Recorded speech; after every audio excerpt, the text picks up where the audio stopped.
Greetings fellow gamers, I'm the Soulsborne Seeker and today I'll be reviewing Super Roboy, a science fiction Metroidvania game developed by Vincent Penning and released on the 20th of January 2025 for PC. The game tells the story of the titular Roboy, a small, wholesome robot who awakens in a subterranean cavern while devoid of memories but in the company of Virgil, an AI creation that identifies itself as his guide and part of Roboy's own consciousness. Roboy inquires about his missing memories, but Virgil explains that they need to seek out Roboy's father in order for the little robot to find answers. Thus, Roboy embarks on a mission across a sprawling underground complex in search of his parent, in the process learning both about the history of his surroundings as well as his very own nature. The narrative is quite interesting and mainly presented in the form of comic book pages, diary logs, and conversations with Virgil and various NPCs you come across, as well as a few optional cutscenes that you need to discover in order to get the best ending. The story is serviceable and doesn't tread any new ground, but is quite well written and goes to some dark places thematically, an element that clashes quite interestingly with Roboy's own childlike personality as he tries to process and understand complex adult themes from a perspective of innocence and naivety. On that note, I do wish to say that Roboy is one of the most adorable and wholesome characters I have ever come across, with his kindness and childishly humorous nature instantly winning me over and completely investing me in his journey. When it comes to setting, the subterranean environments you will get to explore are quite diverse in terms of both thematic approach as well as flora and fauna, ranging from wastelands full of biological abominations to creepy caverns prowled by supernatural predators, all the way to forgotten labs now plagued by rogue robotic enemies, just to name a few. Most biomes were medium-sized, with a few of them leaning toward the larger side of things, and each one functioned as a piece of the puzzle that was the game's overarching narrative. On that note, I do wish to make special mention to the music that accompanied each area, with Super Roboy featuring some of the most amazing tunes that I've heard in a while, each melody fitting to its intended environment like a glove. Now, while I did enjoy the biome variety, one thing I would have liked to see was a more creative approach to the setup of each room. More specifically, many of the game's areas had a sort of rectangular feel to them, and while that does make sense for the artificial biomes that were man-made, I felt like the natural areas needed more chaos and unevenness in their crafting. That's not to say that room structure suffers that much from this, since many places do take a more creative logistical approach, but the aforementioned rectangularity was definitely more prevalent. In terms of exploration, I'm happy to say that the world of Super Roboy is full of optional content for you to engage with, which I highly recommend you do to make your playthrough more manageable. In essence, the game's discoverables are divided into 7 different categories, namely upgrade orbs, compass terminals, crystal shards, quest items, notes, floaters, and finally, ability crystals. Upgrade orbs enhance different aspects of Roboy depending on their color. For example, red orbs increase your hit points while blue orbs upgrade your shooting power, with each color requiring a different number of orbs to be gathered for the advancement to take effect. Compass terminals allow you to navigate and explore each biome easily by revealing both undiscovered areas as well as marking down collectibles and points of interest you may have missed, making them a must if you wish to go for 100% completion. Crystal shards are connected to the aforementioned optional cutscenes needed to get the good ending, and are used to unlock certain gates behind which lie item fragments that reveal said cutscenes. Quest items, as the name suggests, are necessary in order for you to complete quests given to you by the various denizens of the world, such as a mushroom father wishing for you to find his children in exchange for some useful rewards. Notes provide some nice tips related to making your life easier, such as hinting at locations of certain upgrades before you get into a big boss fight. Floaters, when shot, provide white energy, the game's currency, which you then use in order to upgrade Roboy via an RPG system that allows you to improve your health, damage output, and energy overload, the latter of which I will cover in the combat section. Finally, ability crystals come into play when it comes to what I consider to be the game's most fun system, and that is skill acquisition. More specifically, when it comes to Roboy gaining new skills, this happens by purchasing them from a huge list at the cost of the aforementioned crystals, with different crystal colors corresponding to skills of diverse rarity. For example, purple crystals are only obtained from bosses and tend to unlock fundamental traversal skills necessary to progress or make you much more powerful, while green crystals are the most common and are utilized to gain lots of useful, mainly passive, upgrades that make you more formidable in combat. Aside from the purple crystals, all other colors are obtained from exploration, with the green ones being understandably the easiest to obtain. Here I do wish to pay special special tribute to this skill system, which I thought was a stroke of genius. When it comes to said skills, you unlock them by killing fixed numbers of certain types of enemies, making your engagement with all foes the game has to throw at you paramount if you wish to unlock them all. Now, in terms of said skills, the amount of different effects and abilities present is beyond impressive, and truly kept me engaged since I constantly wanted to see what else would become available to me. On that note, there were times in the game when I felt the developer made the questionable gameplay decision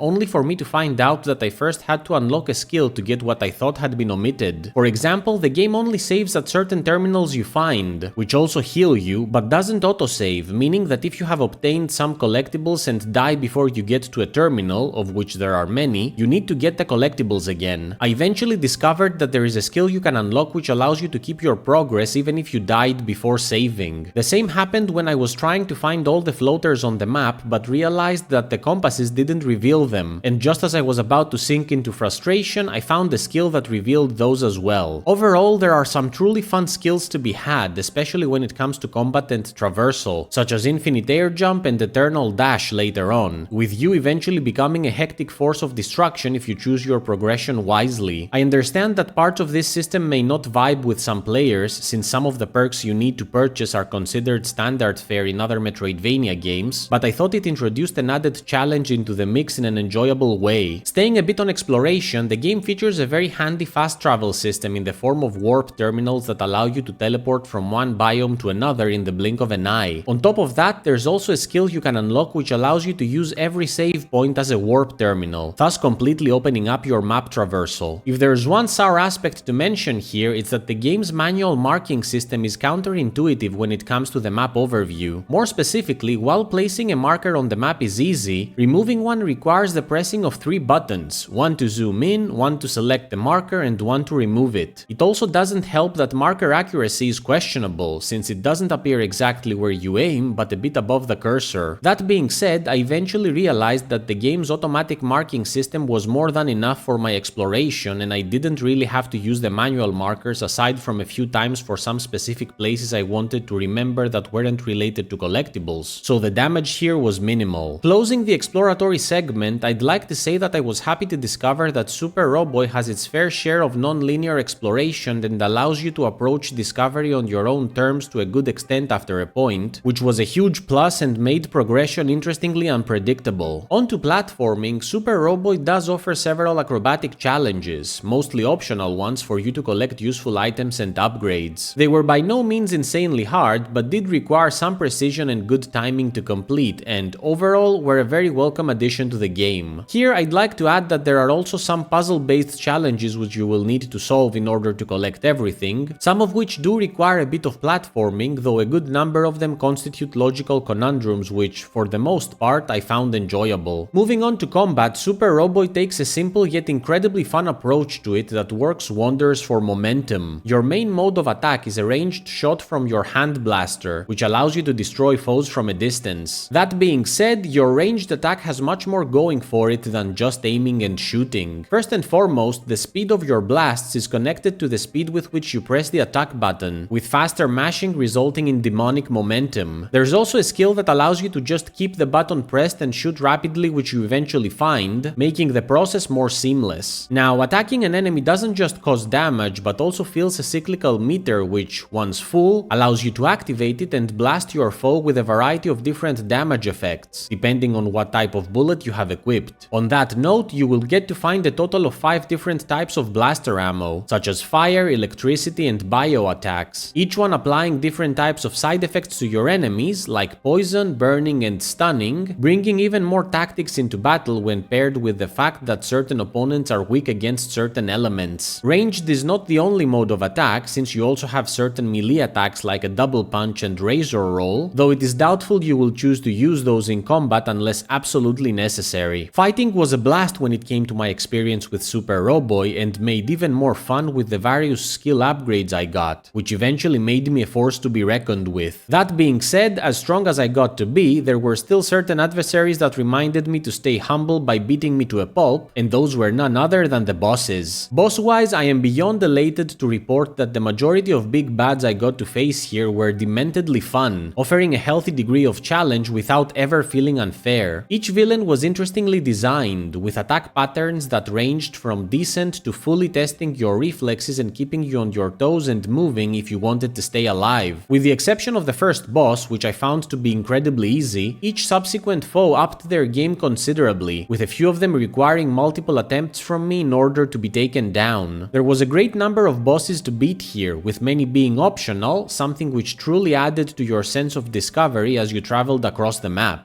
When it comes to difficulty, Super Roboy supports 3 different levels, namely easy, normal and hard. I played the game on normal and thought it was a true sweet spot of meaningful challenge and reward, since the game maintained a healthy challenge throughout my playthrough, with me meeting an untimely end a good number of times but never in a way that felt cheap or unfair. Here, one thing I wish to clarify is the following. As mentioned previously, Super Roboy has a good chunk of non-linearity going for it. At the same time, each biome has a fixed difficulty level, meaning that you may end up getting to a challenging biome early and getting decimated, or reaching an easy biome later in the game and destroying bosses with one hit, which actually did happen to me near the end, since I had forgotten to check one of the first areas and returned to it maxed out, only to cause havoc and mayhem to every single enemy there, which, to be honest, I truly enjoyed given some of my earlier struggles. The reason I'm saying this is to make clear that experience with difficulty may vary, though not to a large extent. Lengthwise,